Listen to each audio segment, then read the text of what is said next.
बदलाव आया है। 40 रुपए वाला तेल 100 रुपए हो रहा है। मोदी जी के सामने सब फेल है सब।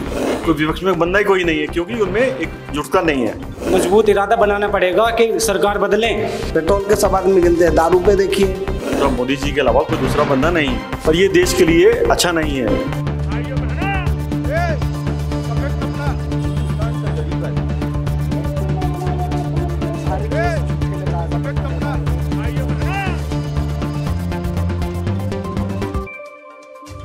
नमस्कार, मैं हिमांशु शर्मा और आप देख रहे हैं वार्ता 24। जैसा कि आप सभी जानते हैं, हम अपने चैनल के माध्यम से डेली आपके लिए एक पब्लिक ओपिनियन लेके आते हैं, जिसमें कि हम जानते हैं जनता के विचार अलग अलग टॉपिक्स के ऊपर।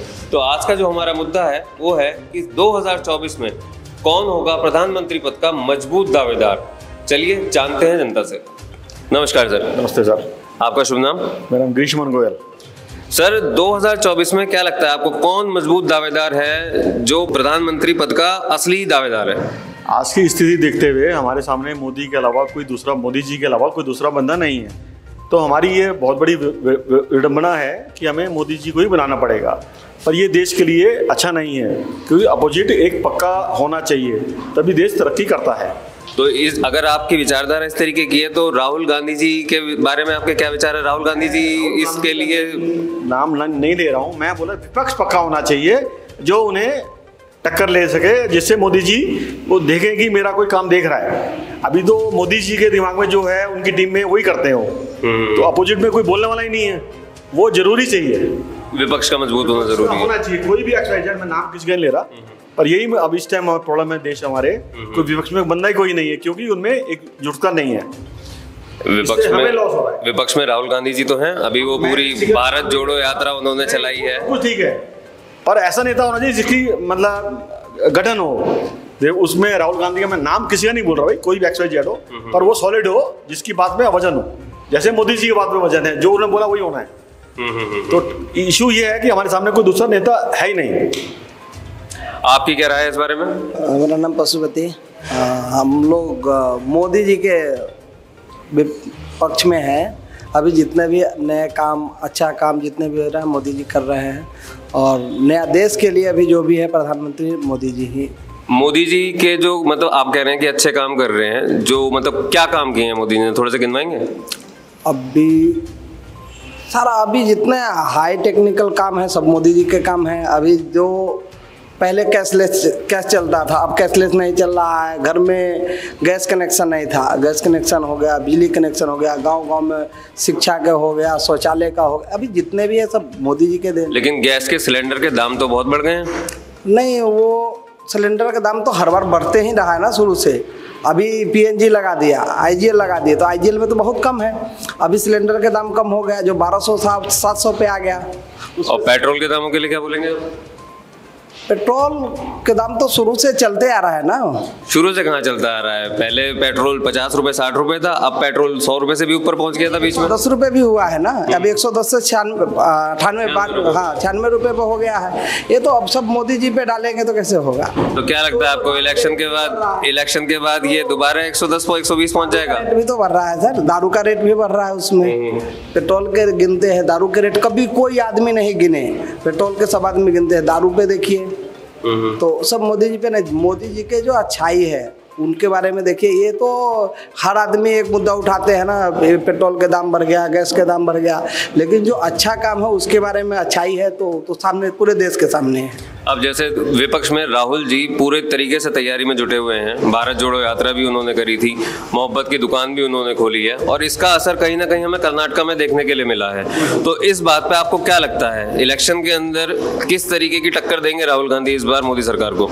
नहीं, चलिए, नमस्कार भाई साहब। सर, मेरा नाम संजीव कुमार नायक। मैं एक्चुअली नेक्स्ट भी आपका जो प्राइम मिनिस्टर बनेंगे वो मोदी जी बनेंगे। इसके लिए रीजन भी है, जितना काम हुआ है अभी देखो, आपको 370 उठा जम्मू कश्मीर से। 70 साल में कांग्रेस जो काम नहीं कर पाया, मोदी जी इसको करके दिखाया 10 साल में। 370 हटने से आपका क्या फायदा हुआ? सर, फायदा ये हुआ कि जो स्पेशल मिलता था, एक स्टेट को स्पेशल मिलने को जरूरत नहीं है, सारे स्टेट एक सेम है। हमें भारत है, हमें भारतीय है, इसी भारतीय हिसाब से सारे स्टेट का रूल एक ही होना चाहिए। वो जम्मू कश्मीर के लिए अलग संविधान है, वो ऐसे अलग नहीं होना चाहिए। क्योंकि एक चीज़ तो हमें भारत है तो भारत में एक रूल होना चाहिए, एक ज़मीन सभी जगह अलग अलग, ये ज़मीन हम कहाँ भी रह सकते हैं, वो जम्मू कश्मीर वाला कहाँ भी रह सकते हैं, मैं भी जाके जम्मू कश्मीर रह सकता हूँ। इसलिए एक ये यूनिक्यू बन गया कि हमें ये 70 हटने से एक यूनिफॉर्म हो जाएगा, ये देश का एक स्टेट अलग स्पेशल कुछ बात नहीं होगा। और नॉर्मल जैसे अब ये कि दिल्ली है कि उड़ीसा है, आपका पंजाब है, एक जम्मू कश्मीर है, ऐसे ही ये एक पॉइंट थी। सेम पॉइंट और भी आता है मोदी जी का। अभी देखो इंटरनेशनल लेवल पे इकट्ठा करने के लिए मोदी जी का बहुत रोल है। अभी देख रहे हैं सारे विदेश भी जा रहे हैं, कूटनीतिज्ञ हिसाब से बहुत अच्छी काम कर रहे हैं। इसके बाद अभी G24 का सम्मेलन भी बनाए थे दिल्ली में, वो जो कि बहुत लंबा टाइम बाद हुआ है। इसका साथ साथ भी एक छोटी मोटी बात करेंगे तो अभी जैसे कोई रेट ज़्यादा बढ़ता है, इसके लिए क्या करते हैं ना, मोदी सरकार का एक स्पेशल फोर्स इसके दिया जाता है कि कोई इंडस्ट्री ब्लैक मनी ना करे, स्टॉक ना रखे, इसके लिए ऑडिट का काम करवा लेते हैं। जो कि अभी प्याज का रेट बढ़ रहा था, सारे को स्टॉक मार दिया, 25 रुपये में अभी सप्लाई कर रहे हैं। इसके बाद ये भी हो गया और ऑनलाइन सिस्टम को बढ़ोतरी दिए। आपको जो ब्लैक मनी थी, अभी मैं देख रहा हूँ इसका 10 साल पहले ज़मीन का रेट हर 2 साल में 3 साल में बढ़ते जा रहा था, मकान का रेट बढ़ते जा रहा था। आज का रेट में सब कंट्रोल में होता है कि मेनली ऑनलाइन सिस्टम कर दिए। जो भी बंदा होगा टैक्सेबल होगा, आपको देखो पैसा कहाँ से लाया, तो वो ब्लैक मनी कंट्रोल भी हो गया। जब आपका कहना है मोदी है तो मुमकिन है। बिल्कुल सर, मतलब जो पॉइंट है सर, मुझे लग रहा है कि मैं तो क्या किसी का सबक है ना विपक्ष में बोलता हूँ, मुझे जो पॉजिटिव लगा, मैं आपको इलेक्शन देते हुए मुझे आसपास 20 साल से हो गया चीफ मिनिस्टर देखते हुए, अलग अलग चीफ मिनिस्टर प्राइम मिनिस्टर से काम भी किया हूँ। ऐसे मैं उड़ीसा रहने वाला हूँ, मैं दिल्ली में मेरा मोस्ट प्रोबेबली उड़ीसा यहाँ पे 20 साल हो गया। बट हमारा बीजेपी भलाई उड़ीसा में नहीं आते, बट वो बीजेडी काम करता है। बट वो मुझे लग रहा है कि प्राइम मिनिस्टर हिसाब से बेस्ट है Modi. Okay, thank you sir. आपका शुभ नाम? गुलफाम। आपकी क्या राय है? जैसे कि अभी हमने सुना कि सब बोल रहे हैं कि मोदी जी के ही पक्ष में, कि मोदी जी ही आएंगे, सब जैसे ठानी हुई है इस बात को, तो आपको क्या लगता है? सर ये बताइए, हम देश में बदलाव क्यों न लाएं? बदलाव भी तो आना चाहिए देश में। हम हर बार एक ही आदमी को चुनते रहेंगे तो देश में बदलाव कैसे आएगा? मतलब क्या बदलाव चाहते हैं आप? देश में तो बहुत बदलाव है, 2014 के बाद से जो मोदी जी के काम सब गिनवा रहे हैं, सारी चीजें चल रही हैं, तो बदलाव तो आया है। बदलाव आया है, बिल्कुल, और अच्छा बदलाव आया है। बदलाव आया है। 40 रुपए वाला तेल 100 रुपये हो रहा है, और सिलेंडर जो 400 रुपये का था, आज बदलाव आया है, 40 रुपये वाला तेल 100 रुपये हो रहा है, और सिलेंडर जो 400 रुपये का था, आज 1100 रुपये का हो रहा है। तो बदलाव क्या आ रहा है? पैसों की बढ़ोतरी आ रही है केवल। तो इस सरकार के साथ और चीजें भी तो आ रही हैं, नौकरियां खुल रही हैं, ऑप्शंस खुल रहे हैं। नौकरी खुल रही है, गरीब आदमी को किसको नौकरी मिल रही है? गरीब आदमी तो बेलदारी कर रहा है अभी भी। अच्छा, तो आपको क्या लगता है इस बार 2024 में कौन आने की संभावना है? किसी को तो संभावना अपनी करनी पड़ेगी, किसी को तो अपना मजबूत इरादा बनाना पड़ेगा कि सरकार बदलें। कब बदली जाएगी सरकार? जब हम लोग बदलेंगे। अपने आप को बदलने के लिए सरकार बदलनी होगी, और जब ही कुछ बदलाव आएगा। एक आदमी के ऊपर रहेंगे तो कभी बदलाव नहीं आएगा। आप किसके पक्ष में हैं? मैं कांग्रेस के पक्ष में हूँ।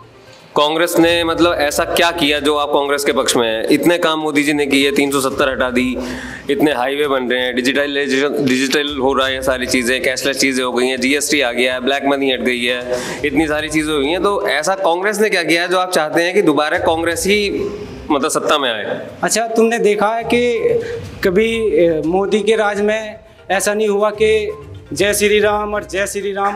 कहीं देखा है तुमने? हर जगह यही चलता है। कहाँ नहीं चलता है? हरदम जातिवाद, मैं मुस्लिम, मैं हिंदू, मैं श्री राम, ये सब चीज़ें चलती हैं। क्यों ना बदलाव लाएं? क्योंकि बदलाव आना चाहिए। क्योंकि अगर कोई जय श्री राम बोल रहा है तो अपने धर्म के लिए, अपने देवता के लिए बोल रहा है, इस बात में क्या आपत्ति है? सर क्यों नहीं है? ये बीजेपी में ही क्यों होता है? बीजेपी आने पर ही क्यों होता है?